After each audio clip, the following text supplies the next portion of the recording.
तो पुणे के पास में एक गांव है पुरंदरपुर, वहां पर एक ब्राह्मण रहते थे। स्वरूप ब्राह्मणों का था पर स्वभाव वैश्यों का। वैश्य मतलब हमारे बनिया भाई लोग, उनके जैसा उनका व्यवहार था। कैसा?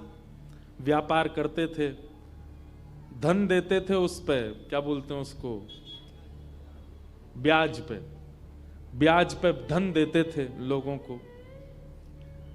और अपना गल्ला खोल रखा था, गल्ले पे बैठते थे। ब्राह्मण का नियम है संध्योपासन करना चाहिए, यज्ञ करना चाहिए, अध्ययन करना चाहिए, ग्रंथों का अवलोकन करना चाहिए, पर ये सब कुछ नहीं करते थे। सुबह उठे, केवल तिलक लगाया, स्नान करके चोटी शिखा बांधी और सीधे अपने गल्ले पे पहुंच जाते थे। उनको दिन भर का यही, क्या देना है देते रहो। और इन सबके साथ साथ महाकंजूस, खूब धनवान थे। भगवान की कृपा से उन पर ब्याज का इतना धन आता था कि वो पूरे पुरंदरपुर गांव को अकेले भोजन करा सकते थे।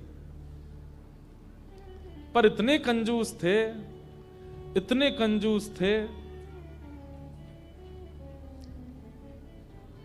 दूध में अगर मक्खी भी गिर जाती तो दूध छान के पी जाते थे।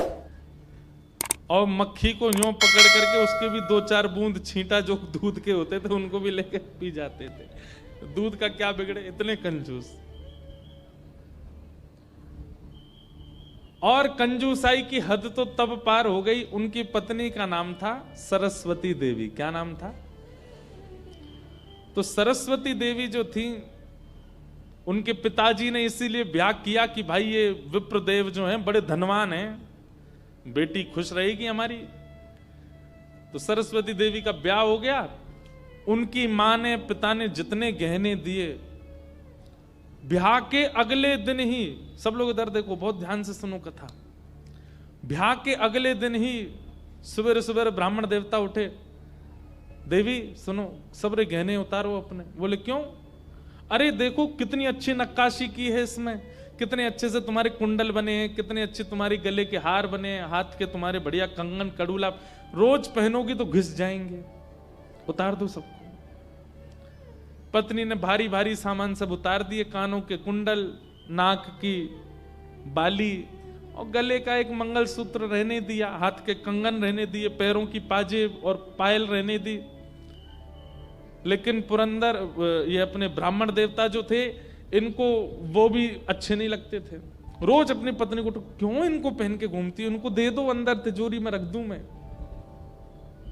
पत्नी कहती है तो सौभाग्य है, ये तो पहनने दिया कीजिए। महाराज कहते कहते 6 महीना हो गए, रोज टोकते। अब तो ये स्थिति में आ गए कि पत्नी के हाथ का भोजन नहीं करते थे। वो रोटी बनाती, बोले मुझे नहीं पाना, और अपनी दुकान पर जाके वो दुकान के बालक से कहते अपने घर से बनवा ला। दोनों भावना थी, एक तो नाराज थे पत्नी से कि गहने क्यों नहीं उतार रही है, दूसरा बढ़िया है घर का आटा बचेगा। इतने कंजूस। पत्नी बोली क्या करे, रात में बोली आप कैसे मानेंगे, बोले ये उतार दो जितने पहन रखे हैं। उसने कान के कुंडल भी उतार दिए, हाथ के कड़ूला भी उतार दिए, पाजेब भी उतार दी, गले का मंगलसूत्र भी उतार दिया। सब बिल्कुल कोरी हो गई बेचारी। केवल नाक की एक नथ रहने दी उसने। बोले एक तो रहने दीजिए, कम से कम इससे पता तो चले कि मैं सौभाग्यवती हूं। भाई सारे गहने उतार देना मां के लिए अशुभ होता है। पतली सी एक नाक में वो नथ भी नहीं थी, छोटी सी एक कील जैसी थी। उसके लिए भी बोले कि रात में तो उतारी दिया करो इसको भी। इतने कंजूस। सब उतार दिया। पत्नी बेचारी साड़ी में और केवल एक नथ लगा करके, मांग में सिंदूर भर के, बिंदी लगा के वैसे घूमती थी। शादी ब्याहों में जबरदस्ती नहीं जाते थे। एक दिन पहले अपने आप को बुखार में हूं ऐसा बोल देते थे, क्योंकि गहने निकाल के देने पड़ेंगे, पहन के जाएगी। इतने कंजूस। कभी कभी जो व्यक्ति अति में संसारी होता है ना, ठाकुर जी को उस पर भी बड़े मजे आते हैं देखने में। ठाकुर जी कहते हैं, मतलब एक बात हमारी सुनना बहुत ध्यान से, इधर देखना सब लोग। कई लोग ऐसे होते हैं, और आजकल ज्यादातर ऐसे होते हैं कि भक्ति में भी हैं और संसार में भी हैं। अभी उनको पता चला कि कोल्हापुर में कथा चल रही, तो कथा में भी आ रहे हैं, और 4 दिन बाद का उनका रिजर्वेशन भी है कि कब हमको क्लब जाना है, कब पार्टी करनी है, कब उल्टा सीधा खाना है, वो भी उनका फिक्स है। हमारी बात बहुत कान खोल के सुन लीजिएगा, ऐसों का उद्धार कभी नहीं हो सकता जो ना इधर के हैं ना उधर के। हम अपनी कथा में स्पष्ट कहते हैं, एक थौर पकड़ो, या तो ठाकुर जी को ही पकड़िए, और संसार में अगर जाना बहुत रुचिकर लगता है तो उसी को ही पकड़िए, ये बीच में मत घूमा कीजिए। कथा हुई तो यहां आ गए, और कभी कुछ उल्टे सीधे काम हुए तो वहां भी चले गए, पी भी लेते हैं, खा भी लेते हैं, कथा भी तो सुनते हैं। ऐसों का तो कभी उद्धार नहीं हो सकता। इसलिए एक ठौर पकड़ो, या तो वहीं के ही रहो, पूरे खाओ पियो आनंद करो, या फिर कथा के ही रहो। वैष्णव हो जाने का कम से कम इतना तो आप पालन कर सकते हैं कि जहां भगवत चर्चा नहीं है, जहां भगवदीय लोग नहीं है, जहां पर ऐसी व्यवस्था नहीं है, वहां से थोड़ा परहेज करो, वहां नहीं जाना है। आपको क्या पता कौन सी व्यवस्था, कौन सा भाव आपके चित्त को परिवर्तित कर दे। तो इसलिए हमारी प्रार्थना है, ये बीच के मत रहिए, इधर उधर घूमते रहते हैं, एक तरफ जाइए, एक तरफ पकड़िए। संसार अच्छा लगता है तो पूरे पूरे जाओ वहीं पे।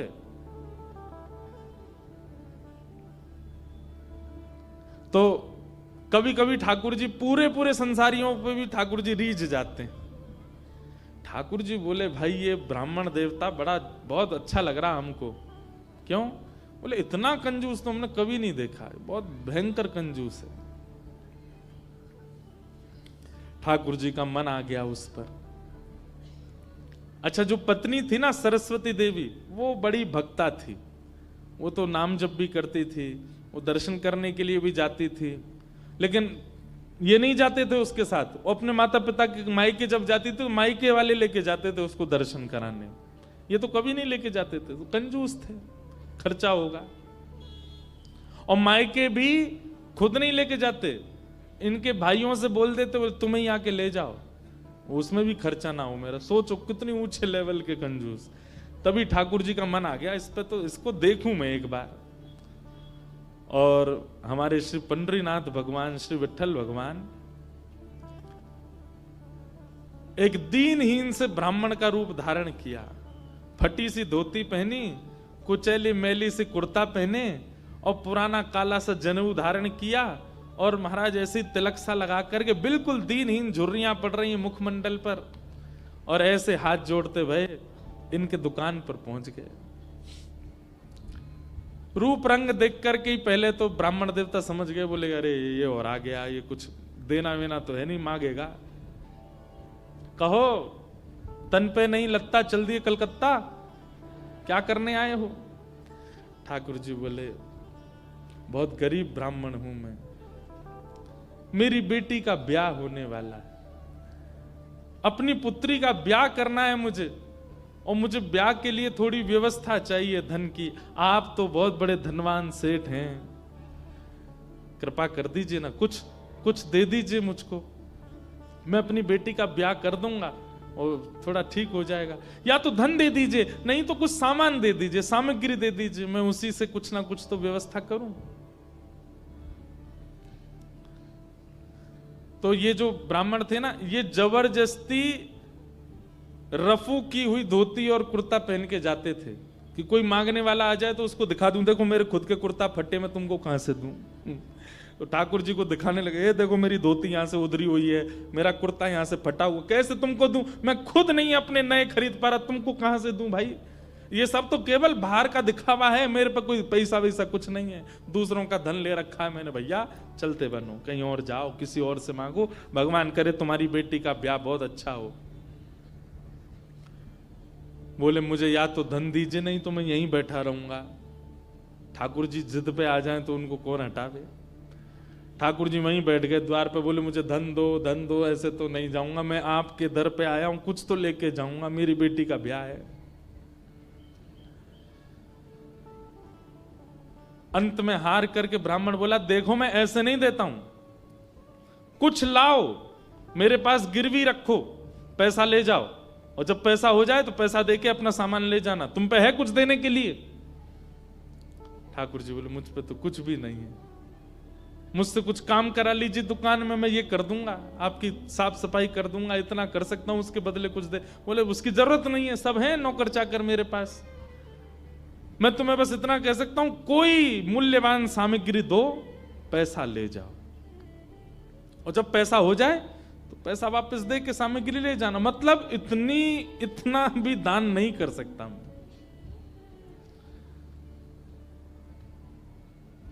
ठाकुर जी बोले ठीक है, मैं जाता हूं, कुछ ढूंढ के लाता हूं।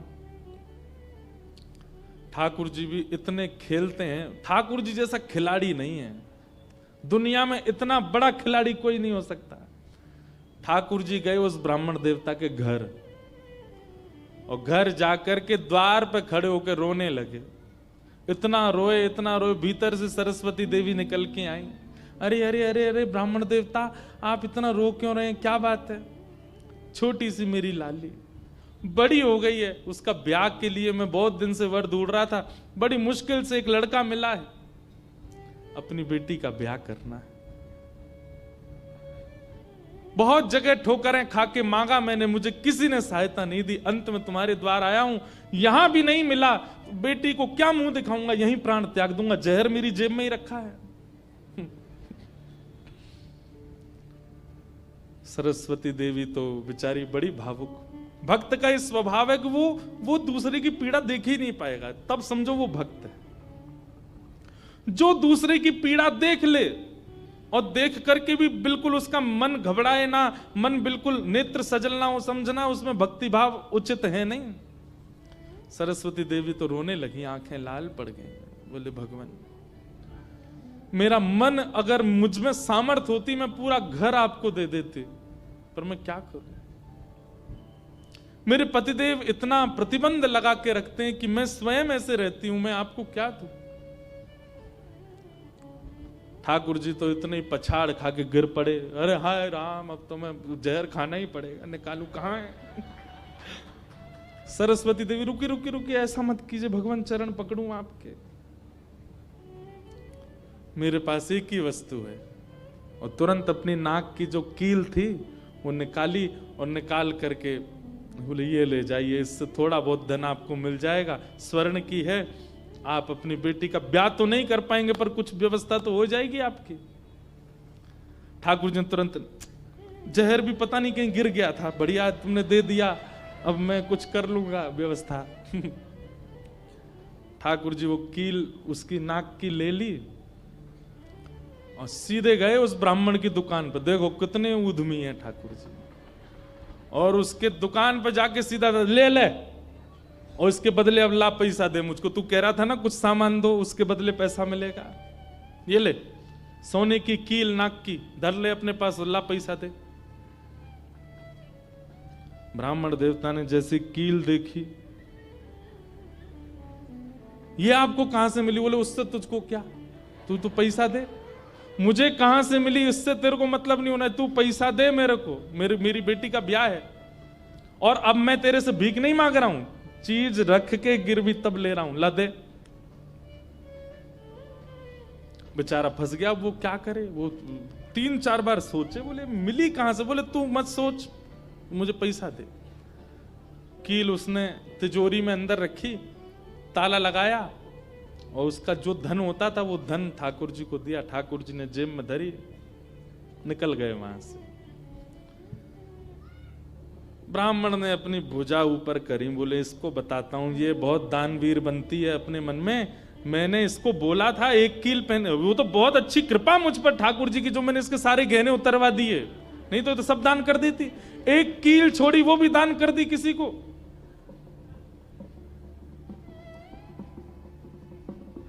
पहुंच गए। अब यहां वो ब्राह्मण जा ही रहा था अपने घर, उससे पहले दुकान का जो मुनीम था वो बेचारा सरस्वती देवी को बहुत मानता था, कभी कभी सहायता कर देती होंगी उसकी। वो सेठ जी से, इनसे ब्राह्मण देवता से पहले ही दौड़ के गया और जाके बोला, मैया आज बचो आप। बोले क्यों, आपने कोई कील दी थी किसी को? बोले हाँ। दी तो थी, एक ब्राह्मण के ब्याह के लिए दे दी थी, क्या हो गया? उसने जाके वो आपके पतिदेव को ही दिया और बदले में ले गया पैसा। सरस्वती देवी, हाय नाथ अब नहीं बचूंगी, वो तो बहुत डांटेंगे। बोले वो आ रहे हैं, दुकान बंद कर दी उन्होंने, वो सीधे धोती चढ़ाए ऊपर चले आ रहे हैं सीधे, आप बचो। सरस्वती देवी बोली कहां जाऊं? हे पांडुरंगा, हे विठलनाथ, हे मेरे प्राणनाथ, मेरी रक्षा करो। ये कैसा नियम आपने मेरे आज जीवन में पहली बार तो कुछ दान किया, वो भी एक ब्राह्मण बेचारा अपनी हत्या करने पर तुला था तो मैंने किया। ये कैसा आपने खेल किया ठाकुर जी, कैसे भी मेरे पति को रोको। लेकिन इतनी डरती थी अपने पति से, इतनी व्याकुल हो गई, तुरंत विष ले लिया। बोली कि मैं उनका क्रोध नहीं सह पाऊंगी, उनकी मार पिटाई डांट नहीं सह सकती, उससे अच्छा तो मैं प्राण त्याग दूं अपने। और श्री पांडुरंग भगवान विठल की सामने सुंदर चित्रपट था, उसी के सामने नेत्र सजल हैं, हाथ में विष का प्याला लेकर के और बस देखती जा रही है। बोले नाथ मैंने किसी और उद्देश्य से नहीं किया, केवल एक ब्राह्मण की पुत्री का ब्याह हो जाए इसलिए किया, मेरे पति मुझे छोड़ेंगे नहीं, इससे अच्छा मैं प्राण ही त्याग रही हूं। मुझे पता है शास्त्रों में प्राण आत्महत्या करना जघन्य अपराध है, पर मेरे पास और कोई उपचार नहीं है। और जैसे ही अपने मुख से लगा करके विषपान करने लगी, इतने में ही ऊपर से वो नाक की कील आकर के उसके पात्र में ही गिरी। और जैसी खन्न से आवाज हुई, नेत्र खोल करके देखा, भीतर अपने हाथ को डाल करके जैसे ही निकाला तो वही नाक की कील उसके हाथ में आ गई। और नाक की कील हाथ में आते ही इतने में ही वो ब्राह्मण का प्रवेश हुआ। प्रवेश होते ही उसने भीतर से किवाड़ लगाई, ढूंढने लगा कहां है, कोई साधन मिले इसको बताता हूं। पत्नी सामने खड़ी थी, कहिए कहिए, आज कुछ कहूंगा नहीं, आज तो करूंगा, तू बता तैने किसी को दान कैसे किया बिना मुझसे पूछे? तू क्या दान किया? तेरी नाक की कील कहां है बता? पत्नी ने अपना हाथ आगे किया, ये रे।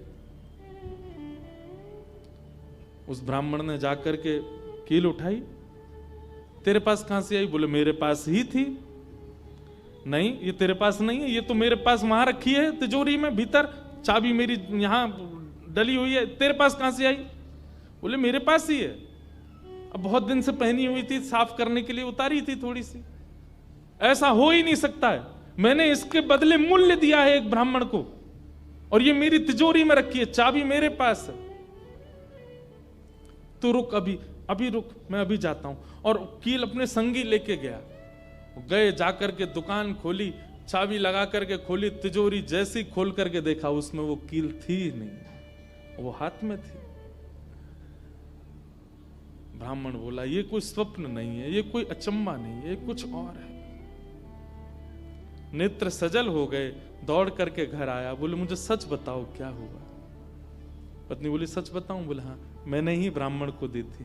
हाँ वो ब्राह्मण वृद्ध सा, उसके कुर्ते फटे थे, उसकी धोती उधरी सी थी। बोले हाँ उसी को दी थी, वो मुझे दे के गया था और मैंने ये तिजोरी में रखी, तो फिर तेरे पास आई कैसे? बोले मुझे जब पता चला कि आप क्रोध करके आएंगे और मेरे को बहुत सुनाएंगे, डांटेंगे, मारेंगे, तो मैंने सोचा कि मैं इससे अच्छा तो अपने प्राण त्याग दूं। और मैं पांडुरंग के सामने रोते हुए विष लेकर के हाथ में पीने को हुई, इतने में ही आपका घुसना हुआ और ऊपर ना जाने कहां से वो नाक की कील आकर के इसमें गिर पड़ी। ये किसी और ने नहीं, और वो ब्राह्मण कोई और नहीं, साक्षात पांडुरंगा ही थे, वही आए थे, वही आए थे, वही ये सारी लीला करके गए हैं। मैंने जीवन भर भजन किया, जीवन भर विचार किया, दान करूं, पुण्य करूं, सत्कर्म करूं, यज्ञ करूं, पर आपने मुझे कभी अनुमति नहीं दी। अरे दुनिया के लोग कमाते हैं और दान करते हैं, पर हम कितने भाग्यशाली हैं कि स्वयं पांडुरंगा आए और आकर के हमारे कमाए गए धन को स्वयं लेकर के दान करवा के गए, ब्राह्मण बन के स्वयं अपने हाथ में लेकर के गए। ये आप पर और मुझ पर कृपा है। उसी समय ब्राह्मण ने मन में सोचा, मैंने जीवन में एक कार्य भी अच्छा नहीं किया, मैंने जीवन में एक कृत्य भी ऐसा नहीं किया जिससे ठाकुर जी मुझसे प्रसन्न हो, लेकिन मैं इतना अधम, इतना पापी, इतना दुष्ट, इतना अयोग्य, फिर भी मुझे ठाकुर जी ने इस योग्य समझा। और योग्य क्या समझा, मेरी दुकान पर आकर के ठाकुर जी याचना कर रहे थे कि मैं कुछ दे दूं। मैं कितना बड़ा दुर्भाग्यशाली कि ठाकुर जी मेरे द्वार पर आए और मैंने कुछ नहीं दिया उनको, उनसे हट किया, उनसे कहा कि कुछ लेके आओ तभी तुमको दूंगा। मेरी वजह से ठाकुर जी को श्रम सहना पड़ा।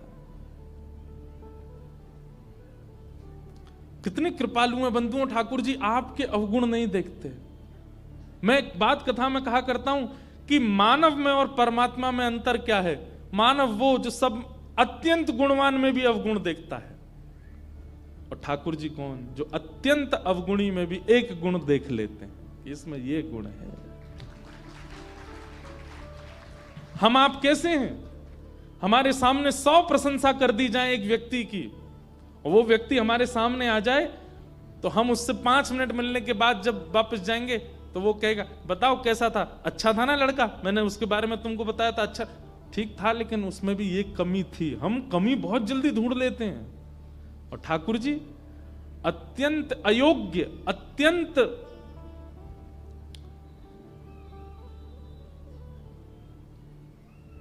विचलित व्यक्ति में भी एक गुण खोज लेते हैं, इसीलिए वो ठाकुर जी। उसी समय उस ब्राह्मण देवता ने विचार किया कि अब किसके लिए जीना है। अपनी दुकान बंद कर दी, दुकान को बेच दिया, घर को बेच दिया, और पत्नी के साथ आ गए श्री पंढरपुर। और पंढरपुर में विठ्ठल भगवान के आगे आकर के बहुत रोए, याचना करने लगे, नाथ मेरे दुकान पर आप खड़े हो गए आकर के, और मैंने आपको इस प्रकार से दुत्कार दिया, इस प्रकार से आपको कर दिया। बहुत रोए।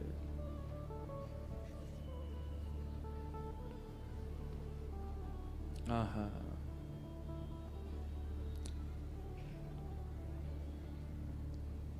ठाकुर है तू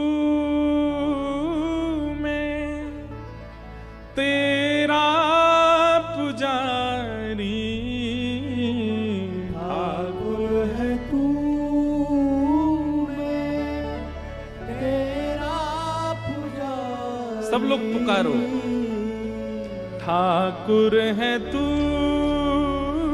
मैं तेरा पुजारी, ठाकुर है तू मैं तेरा पुजारी। तेरा खेल हूं मैं, तू मेरा खिलाड़ी, तेरा खेल हूं मैं, तू मेरा खिलाड़ी। हे नाथ, ये तो उल्टा हो गया। आप खिलाड़ी हैं और मैं खेल हूं। आपको मुझसे खेलना चाहिए, पर मेरे द्वार पर आकर के आप मांगते रहे और मैं मना करता रहा। मैंने गलत किया ना।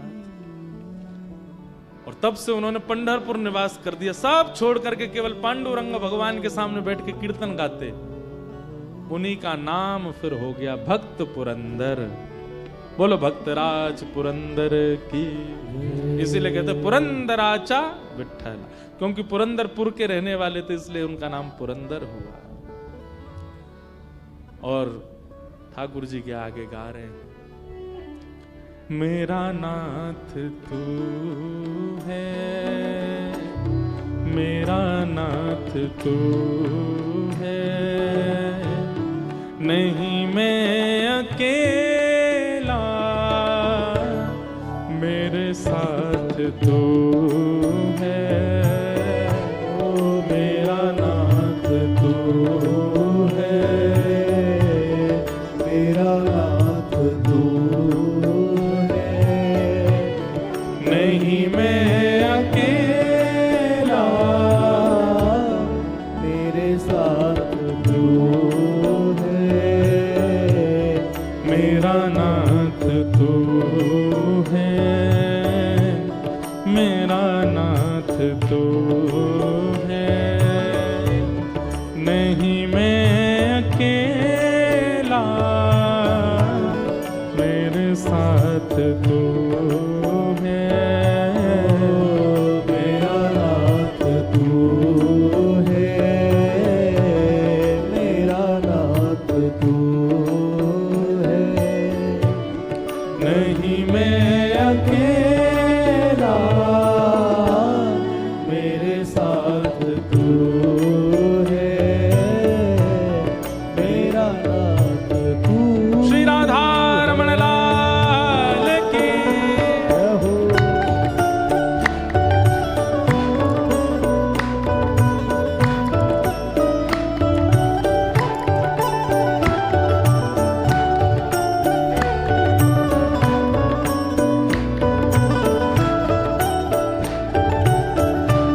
चला जा रहा हूँ मैं राह पे तुम्हारे, चला जा रहा हूँ मैं राह पे तुम्हारे, चला जा रहा हूँ मैं राह पे तुम्हारे, चला जा रहा हूँ मैं राह पे तुम्हारे, राहों पे आए जो तूफान आंधी, राहों पे आए जो तूफान हो थामे हुए मेरा हाथ तू है, नहीं मैं अकेला, मेरे साथ तू है, मेरा नाथ तू है। गाइए, मेरा नाथ तू है, नहीं मैं अकेला, मेरे साथ तू है, मेरा नाथ तू है। ओ जय जय राधा रमण प्यारो राधा रमण, जय राधा रमण प्यारा राधा रमण। नामदेव जी महाराज कहते हैं एक अभंग में कि अगर कीर्तन हो रहा हो ठाकुर जी की कथा में और अगर कोई व्यक्ति ताली ना बजावे और गाए ना, तो इसका दंड क्या मिलता है? बोले अगले जन्म में ना तो उसको जीभ मिलती है ना हाथ मिलते हैं। इसलिए ये कीर्तन में अगले 4 दिन हम टोकेंगे नहीं आपको, अगले 4 दिन हम बोलेंगे नहीं, हमारे बिना बोले करिएगा। और आपकी जिम्मेवारी है, जो ताली ना बजावे और जो ना गावे उसको बोलना भाई अगले साल, सॉरी अगले जन्म में ऐसे ही बोलना पड़ेगा आपको।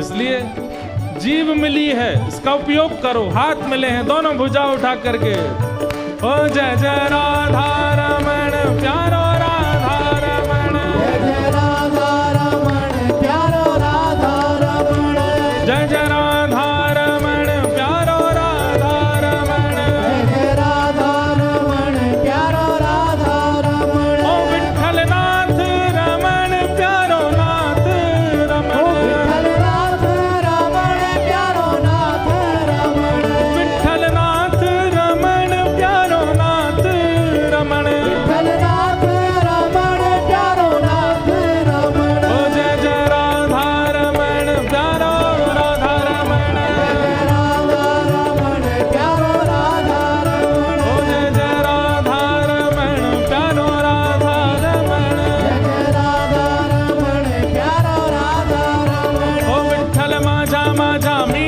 विठ्ठलाचा, विठ्ठल माझा माझा मी विठ्ठलाचा, विठ्ठल माझा माझा मी विठ्ठलाचा, ओ विठ्ठल माझा माझा मी विठ्ठलाचा, हे विठ्ठल माझा विठ्ठल माझा, विठ्ठल माझा मी विठ्ठलाचा, विठ्ठल माझा विठ्ठल माझा, विठ्ठल माझा मी विठ्ठलाचा, हे विठ्ठल माझा विठ्ठल माझा, विठ्ठल माझा मी विठ्ठलाचा, ओ विठ्ठल माझा विठ्ठल माझा, विठ्ठल माझा मी गाइए, विठ्ठलाचा, हे विठ्ठल माझा माझा मी विठ्ठलाचा, ओ विठ्ठल माझा माझा मी विठ्ठलाचा, हे विठ्ठल माझा माझा मी विठ्ठलाचा, ओ विठ्ठल माझा माझा मी